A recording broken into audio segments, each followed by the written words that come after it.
ये आज हम आए हैं मांडा खास और यहाँ पे एसी लगने वाला है। ये उनके कस्टमर यहाँ आ गए हैं, इस कमरे में लगे हैं।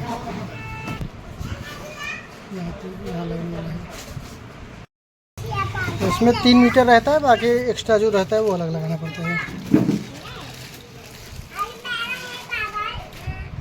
खुद आना हो भैया,